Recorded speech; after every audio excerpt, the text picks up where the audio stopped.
Because it keeps me in business now. I'm kidding.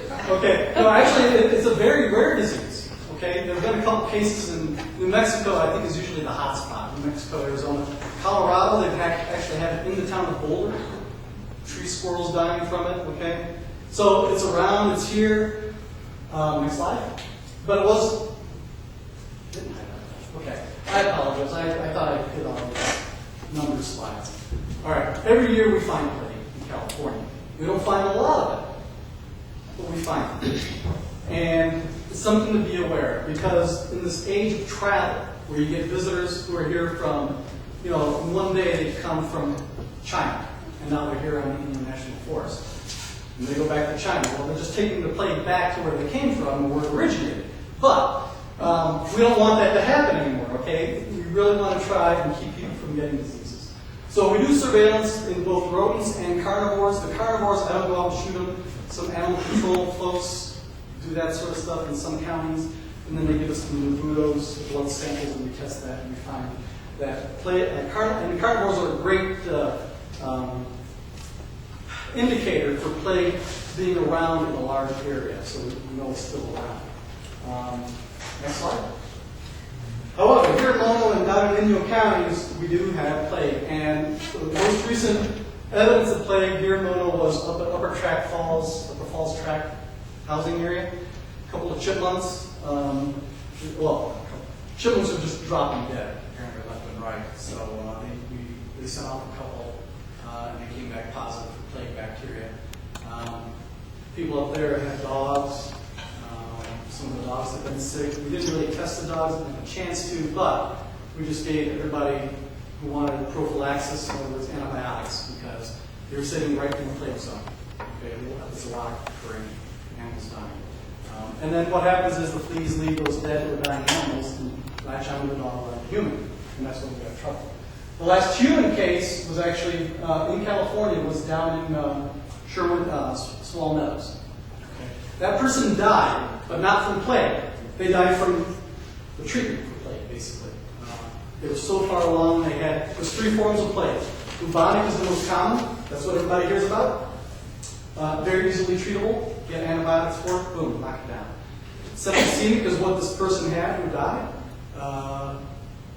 She was in the hospital for months before she passed on. It was misdiagnosed originally.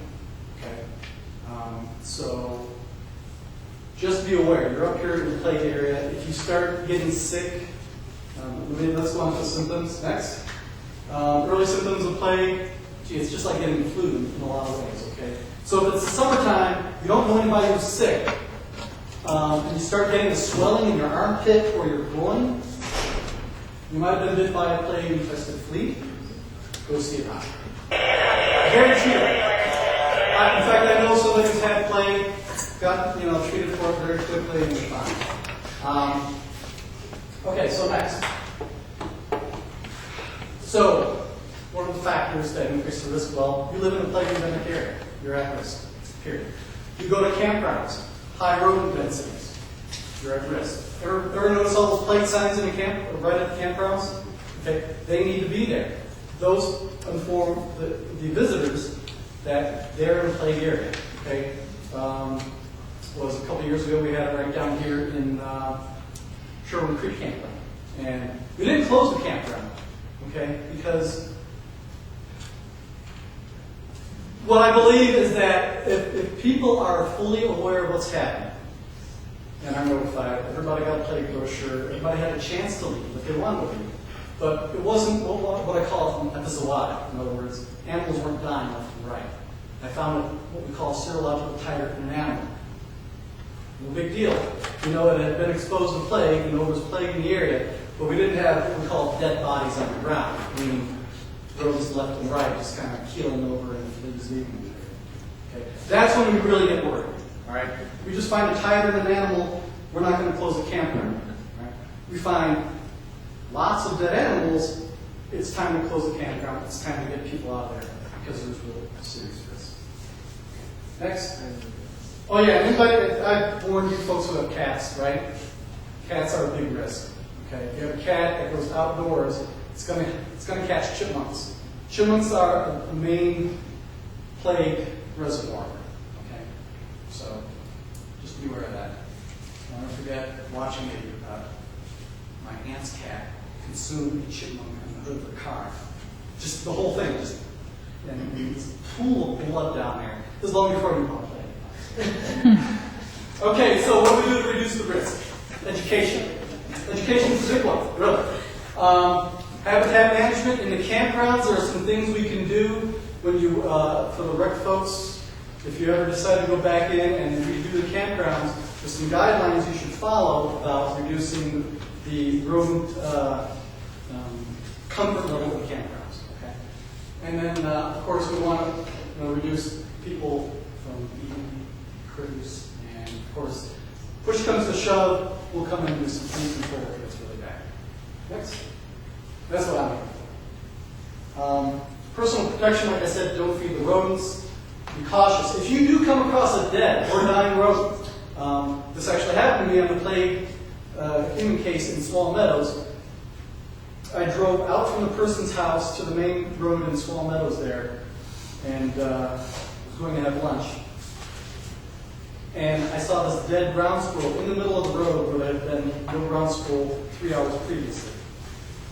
So I got out of my truck, it hadn't been run over. I picked it up with gloves in a plastic bag, but I did see fleas leaving it. Okay? I got a little paranoid. But then I thought, couldn't happen. So, but I bagged it up, and it ended up being positive for plague once we got it tested. But I got to my colleague's house. Some of you may know Louis Molina, who's a health person in environmental health here in Hammond. And got to his house, and I felt this, like an insect bite on my shoulder. And then I called my friend, who's a doctor, and I said, do you have any doxycycline for me? Yeah. Okay, so really, be careful around dead and dying rodents, because fleas do leave them.